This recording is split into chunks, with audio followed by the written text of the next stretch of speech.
Shalom à tout le monde. Que Dieu vous bénisse. Shalom à tous les frères et sœurs en Christ. Que la grâce de notre Seigneur Jésus-Christ soit avec tout le monde. Aujourd'hui, j'ai le plaisir de partager une méditation de la parole de Dieu avec vous. Là, nous lisons dans Matthieu chapitre 10, verset 39. Et là, il est écrit, « Celui qui aura gardé sa vie la perdra, et celui qui aura perdu sa vie à cause de moi la retrouvera. » Ça, c'est Matthieu 10, 39. Je vais lire Jean chapitre 11, verset 23. Là, il est écrit, Jésus lui dit, « Ton frère ressuscitera. » Ici, c'est Jésus qui parlait à Marthe, qui vient de perdre son frère Lazare. Jésus lui disait que ton frère ressuscitera. Alors, qu'est-ce que cela représente pour nous? Quel message Dieu veut nous donner à travers ce passage biblique? Comme je viens de le dire, Jésus dit dans sa parole que celui qui aura perdu sa vie à cause de lui la retrouvera. Mais celui qui aura gardé sa vie la perdra. Donc, c'est l'évangile, le vrai évangile que Jésus nous donne, que nous devons perdre notre vie. Perdre ce que nous aimons, perdre ce que nous désirons plus. Et là, nous allons retrouver la meilleure vie qui est celle de Dieu. Je reviens sur le Jean 11, 23, où Jésus dit, « Ton frère ressuscitera. » À travers cela, le Seigneur veut nous faire comprendre que toi qui as peur de mourir à toi-même, Jésus te dit, ton frère ressuscitera. Ton frère ici représente ce que tu aimes plus. Marthe aimait son frère. Il était dans l'angoisse. Jésus dit que tu as peur de mourir à toi-même. De mourir à ce que tu aimes. Tu ne crois pas que tu vas revenir à la vie. Et il te rassure que si tu acceptes de mourir à toi-même, tu reviendras à la vie. À quelle vie? Avec une vie qui est meilleure que la vie que tu aimes. La vie que tu désires accomplir. Le Seigneur te fait comprendre que si tu crois que tu reviendras à la vie, que si tu crois que tu auras une meilleure vie, alors accepte de mourir à ta vie d'aujourd'hui, à tes propres pensées, à tes propres désirs, à tes propres projets. Est-ce que tu soumets tout ce que tu fais à Dieu?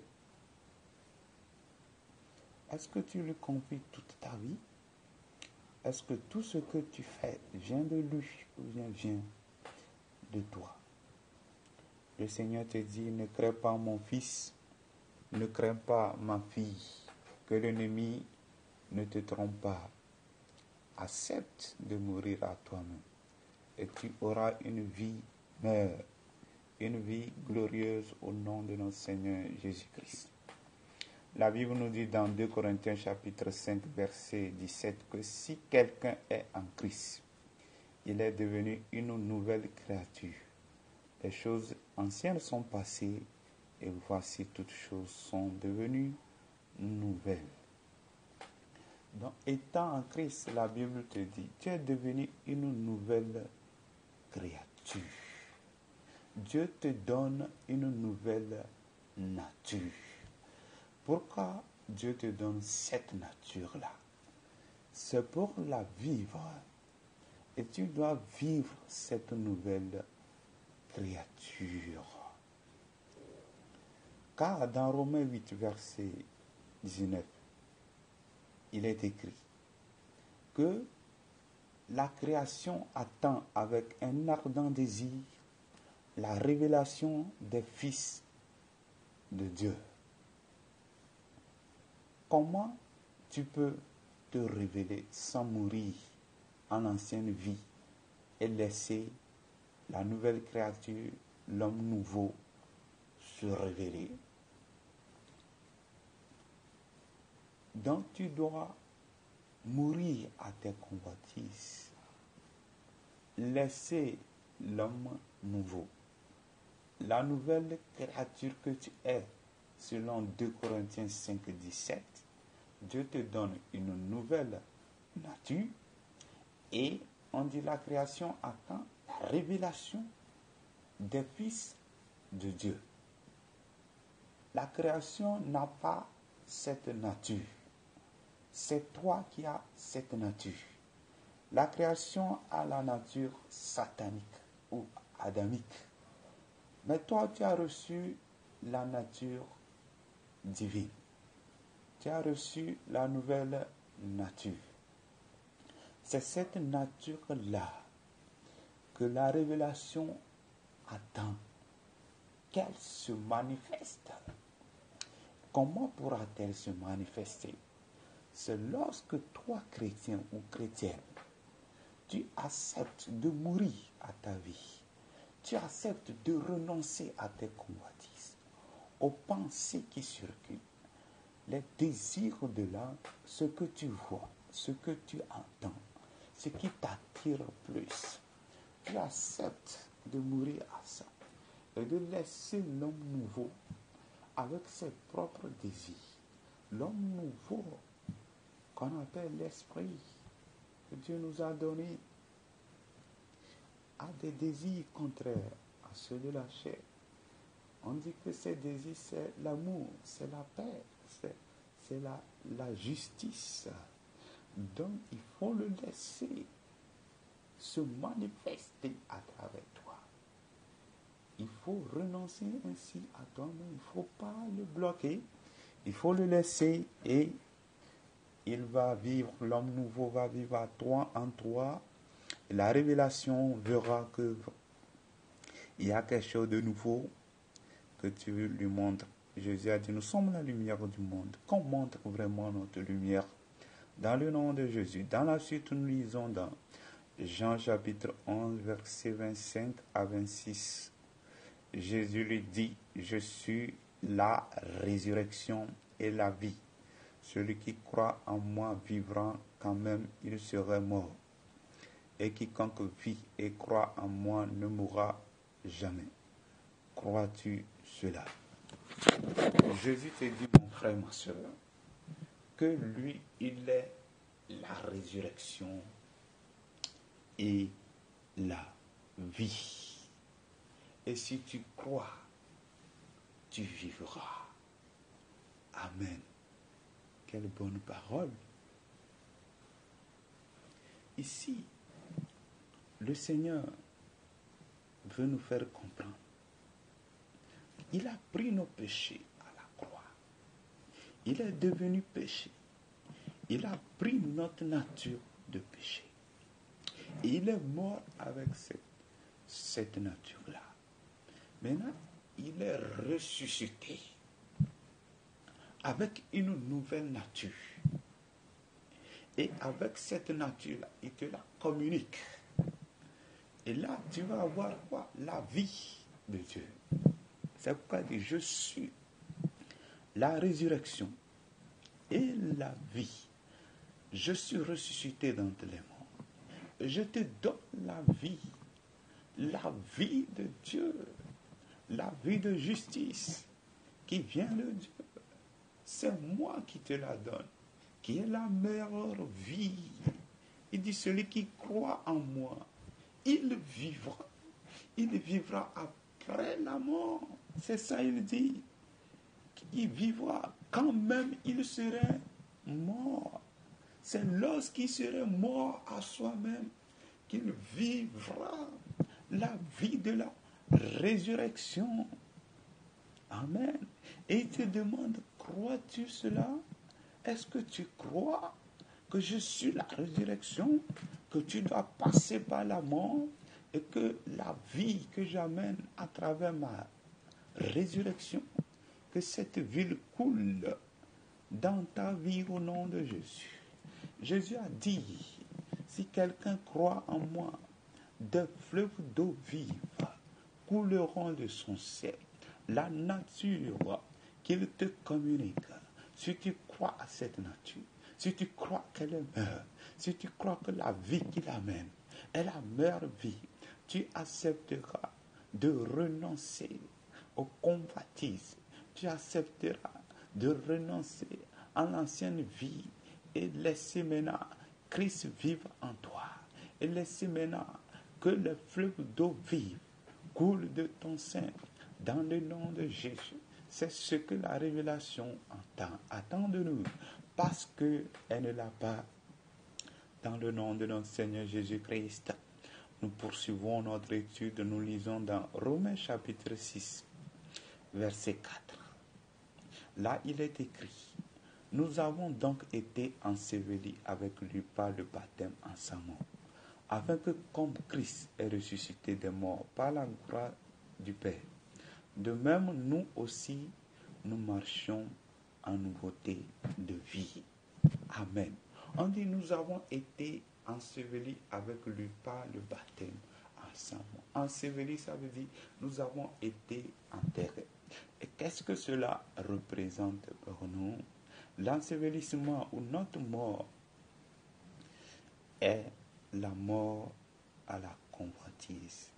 C'est-à-dire, devant toutes sortes de convoitises, je me considère comme mort.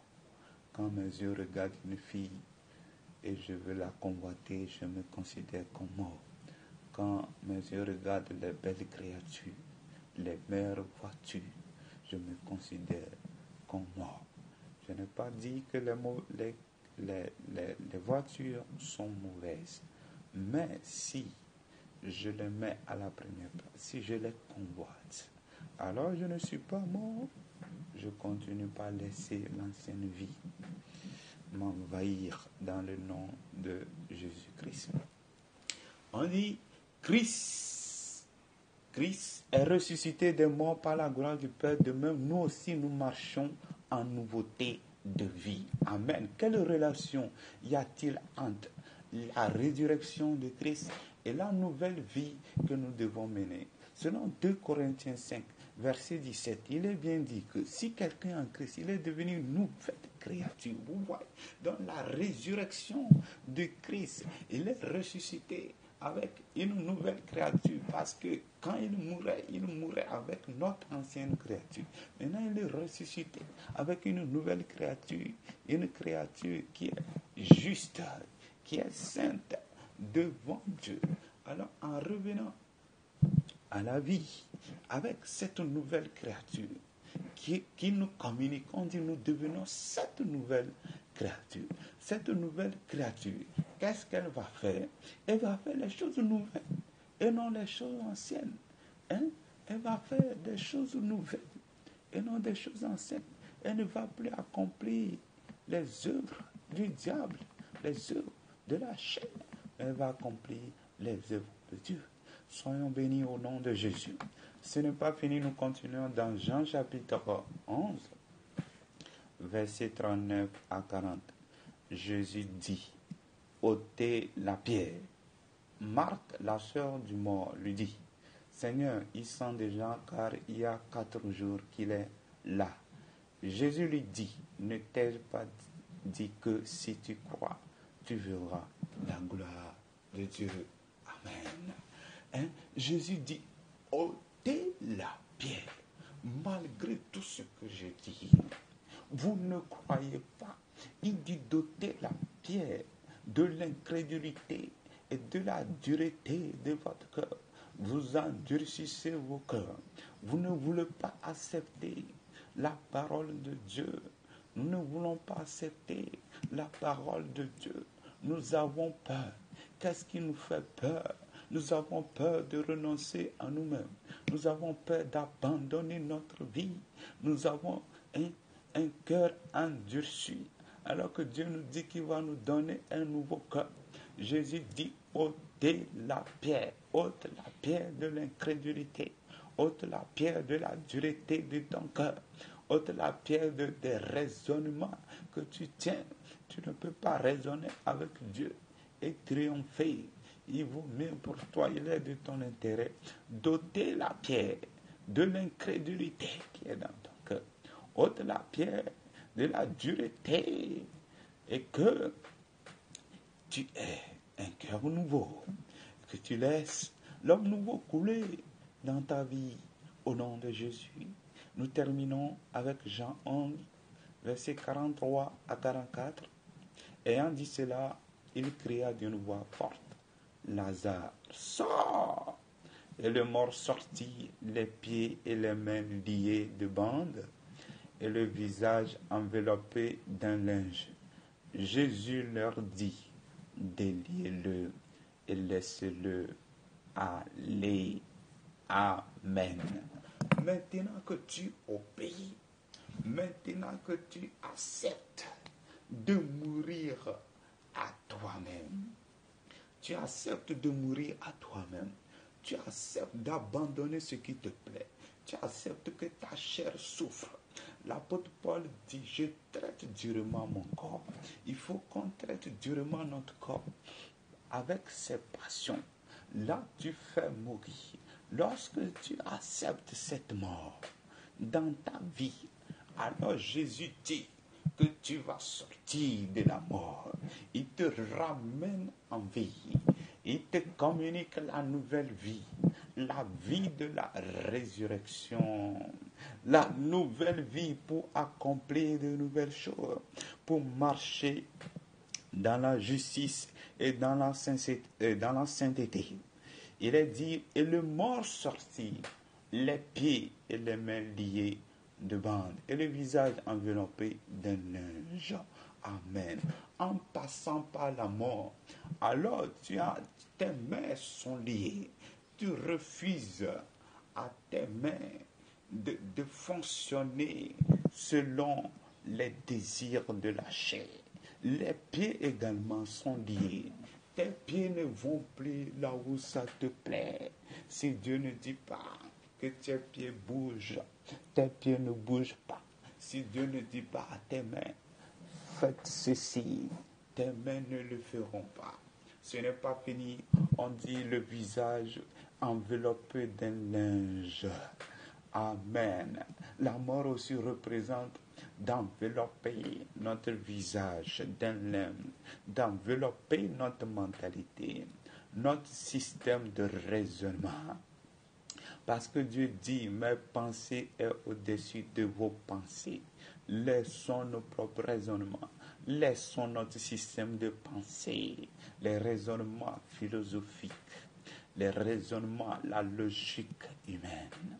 Mettons cette logique de côté. Il faut que cette logique soit liée. Il faut que notre logique passe par la mort. Il faut qu'on accepte que nos pieds passent par la mort. On ne va pas là où Dieu ne nous demande pas d'aller. On ne fait pas ce que Dieu ne nous demande pas de faire. Prenons un exemple. Une personne qui est au chômage, qui souffre, mais il est chrétien. On l'appelle, qui a un nouveau boulot pour toi. Est-ce que tu prends le temps pour demander à Dieu, est-ce que c'est ta volonté d'aller faire ce boulot? C'est sans dire les mains liées, les mains mortes. Ta main ne va pas exécuter ce que tu veux. Ta main est liée, elle est morte à tes propres pensées, à tes propres désirs, à tes propres besoins qui ne sont pas conformes à ce que Dieu veut pour toi. Dieu a dit dans sa parole, Je connais les projets que j'ai formés pour toi, projets de paix et de bonheur. Amen. Dieu n'a pas dit, je connais tes projets, que ces projets sont de paix et de bonheur pour toi. Mais il dit ses propres projets. C'est ce que Dieu a comme projet. Ils sont les projets de paix et de bonheur. Ne va pas courir parce que tu souffres. On te propose une chose, tu cours en vitesse pour prendre ça parce que tu es dans le besoin. Non, non, non, non, non. Il faut que tes pieds soient liés. Il faut que tes pieds connaissent la mort. Il faut que tes pieds souffrent. Il faut que tes pieds acceptent de se soumettre à Dieu. Il faut que ce soit Dieu qui exécute la marche dans tes pieds. Amen. Et on dit, Jésus leur dit, déliez-le et laisse-le aller. Amen. Ayant lié tes pieds, ayant lié tes mains, ayant enveloppé ton visage avec tes pensées, avec ce que tu vois, avec ce que tes soucis, avec ce que tu entends et autres, ayant lié tout, tu as passé par la mort. Maintenant, quand Dieu voit ça, il dit, ah, lui là, il a fait ce que je lui demande. Alors qu'est-ce que Dieu dit? Dieu vient te délier. Dieu vient maintenant, il te communique la vie à tes pieds. La Bible dit, mettez à vos pieds le zèle que donne l'évangile de paix.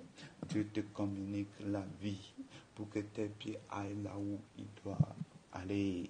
Dieu te communique la vie aux mains pour que tu fasses ce que tu veux et lui le veut. Dieu te communique les nouvelles pensées pour que tu ne raisonnes plus selon le monde, mais que tu agisses par la foi. Et maintenant, on dit, laisse-le aller. Amen. Laisse-le aller. C'est maintenant Dieu te laisse pour aller. C'est maintenant que tu commences la marche avec Christ. Si quelqu'un veut venir à moi, qui renonce à lui-même, qui se charge de sa croix et qu'il me suive, tu as renoncé à toi-même. Tu as les mains liées, les pieds liés, le raisonnement mis de côté. Et maintenant, Dieu te donne la vie. Et c'est ça qui te permet de marcher. Amen. Il dit, si quelqu'un veut me suivre, qu'il passe par la mort. Comment un mort peut marcher? Ce n'est pas possible de marcher quand on est mort. Il veut dire que quand tu passes par la mort, c'est lui qui te communique la vie dans tes membres, la vie de justice, la vie de sainteté, et que tu commences par marcher. Tu deviens un vrai disciple, et tu commences par le suivre, et non sur ton chemin. Que le Seigneur vous bénisse dans le nom de Jésus-Christ. Amen. C'est votre serviteur Agneketom et Saoué dit Frédéric. Que la journée soit bénie pour tout le monde au nom de Jésus-Christ. Et que Dieu nous donne de ne pas être des auditeurs oublieux plutôt, de mettre en pratique. Et que moi-même je mette ça en pratique parce que je suis le premier élève de Dieu avant de le donner. Que Dieu soit loué au nom de Jésus-Christ. Amen. Mère, shalom.